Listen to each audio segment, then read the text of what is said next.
Hello and welcome to another Snackable from the Paperstac team. We're doing the Snackable series. Paper snacks. Me and Rick Allen going over some cool topics that we find that I don't know how we keep stumbling upon these snacks. You know, they just keep coming. Just little things people say and people ask, or we see something we're like, that we could probably make a video. Being owners and users of the platform helps out because it's true too. You can. If I feel it from both sides. Yeah, that's true. That's very true. This one actually comes from some things that we think that can actually help buyers on our platform. So there are different approaches people take when they're trying to make offers for sellers.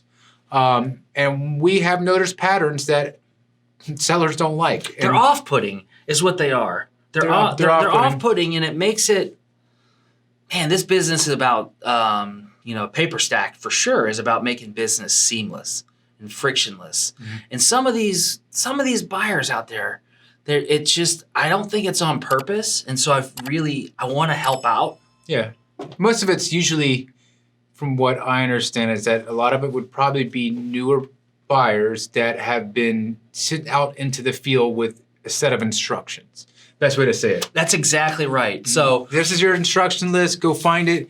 And what they do is they just blast it. And that's the thing. Yeah, there's a couple, I hate the do's and don'ts, but there's a couple things that are definitely on the don'ts list. Mm-hmm. If you're a buyer, you don't want to send a form to a seller and say, here, fill this out and I'll give you a quote on your note.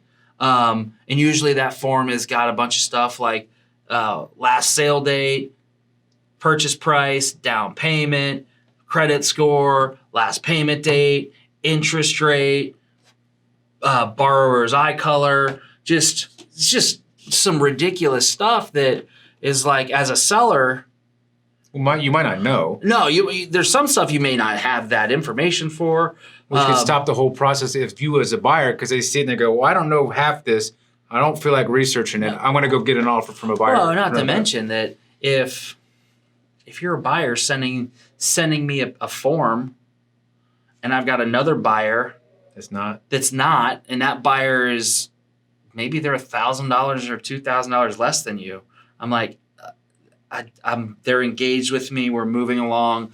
They're asking good questions. They're looking at the documents. They're doing their due diligence. I got somebody else who's giving me busy work, right? Because who loves busy work? Does anybody dittos? I love dittos. You remember dittos? No, I don't remember dittos. Oh, dittos were like just just like the sheets of paper they used to give you in elementary school. They're just like mindless, pointless, just like they're just doing it to make you do something. You're talking about like when you go to the doctor's office and you have to fill out the same paperwork you fill out the last time you were at the doctor's office that you did it the last time you were at the doctor's office? That's a great ditto. Flip over the page. I just gave you my name on the page before. Yes. And I just gave you my address and I just write same as the page before. As the page before. So you don't want to do that as a buyer. That's just not going to help you out.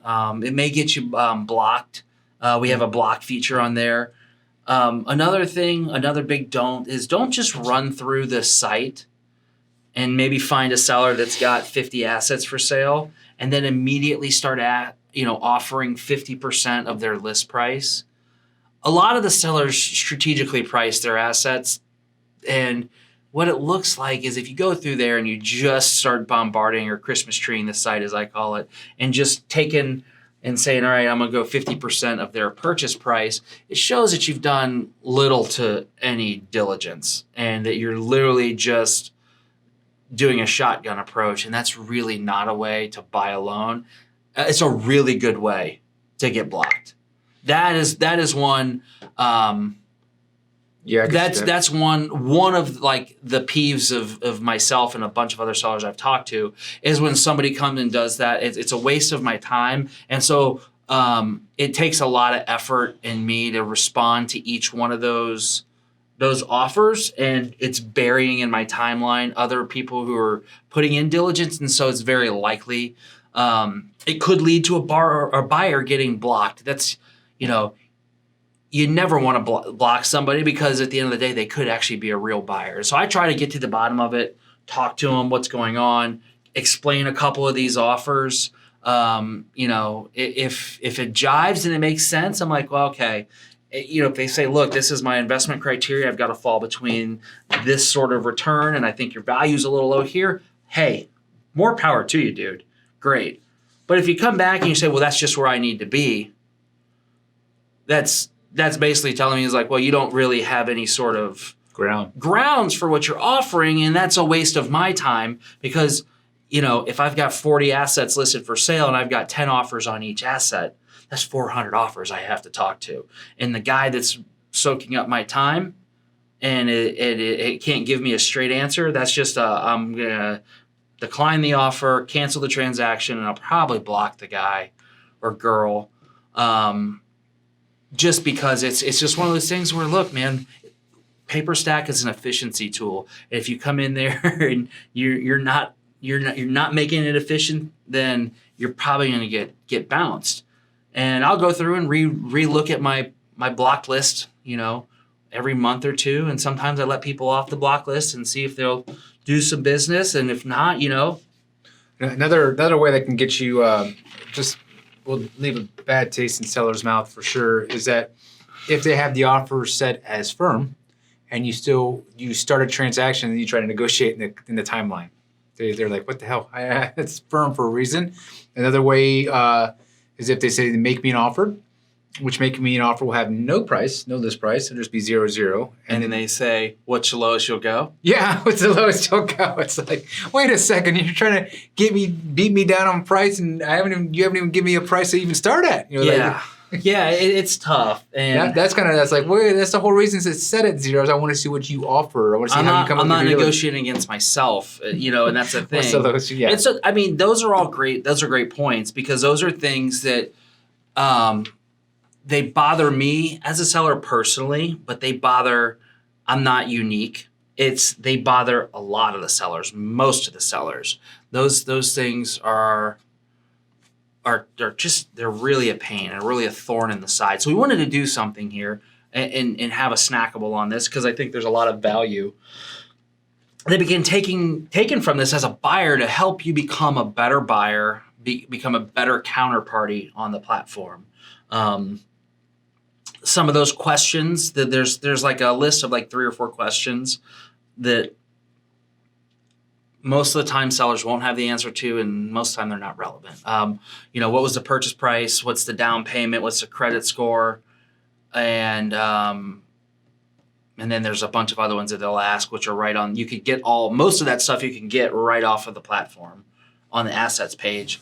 But, if you're asking me like what was the purchase price and the down payment, and this loan is 15 years old and it's been through 3 loan modifications, and I don't have the origination paperwork, and there's 3 or 4 years of now current payment history, like whatever happened 15 years ago has literally no relevance today. And it happened to me on the platform the other day. I had somebody ask me, what's the down payment on this? And I said, I don't know. I don't have the origination paperwork, and I'm not digging it through my files to find it. The loan is 13 years old. What does it matter?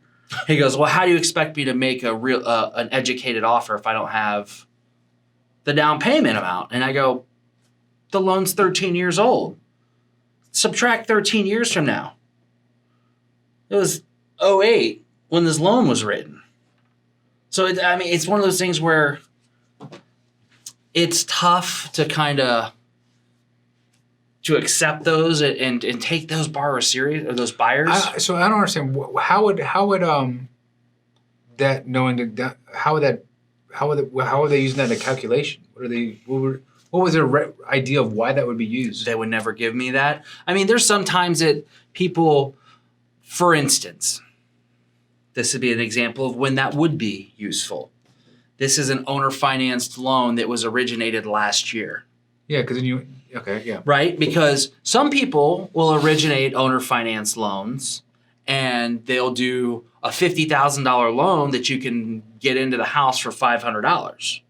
Now, that's very important for me as a buyer to know in that case. Because, dude, so you $50,000 house, you probably sold it over value. Now you've got a loan of $49,500. The buyer has got like little to zero skin in the game. they're basically a glorified renter, and that deal has got a very high probability Of default. of default. And so, yeah, I get that. If you're asking that question because of that, but I think there's some educators out there who need to sort of move to that next step and find out, hey, are these owner financed loans or not? Because or let your people know, because I think most of they're usually brokering the deal or coming in asking those questions. We're probably used to getting inventory from sending out postcards and talking to people who specifically own or finance houses. And yeah, that's good information to know. But it's one of those things where, like, if you're coming on the platform, you need to do a little bit more research and diligence, or else you run the risk of, pissing off a seller. And if that seller wants to block you, then you can't see any more of their inventory anymore. And then you wonder why there's less and less loans. That's just like a little soul searching you need to do and say, am I asking some annoying questions? And put yourself in the seller's shoes. If I had 40 assets, would I want somebody doing what I'm doing to their assets right now? Answer's probably not. So That was helpful. I mean, that hopefully, the people that are watching this podcast are not the people we're talking about. Most maybe likely. some of them are. I don't know. We got a lot of followers and a lot of people following us right now. So it's one of those things where, hey, if you are, use this, soak it up, take it in. We're not yelling or berating or anything like that. It's really to help you out, to help the platform out, to continue to improve and make it to where, hey, this is how deals get done. And that's our goal here. That's what it is. So that was good. That's it. Another Paperstac snackable. Snackable. Paper snackable. We'll catch you on the next one. Appreciate it, guys. See ya.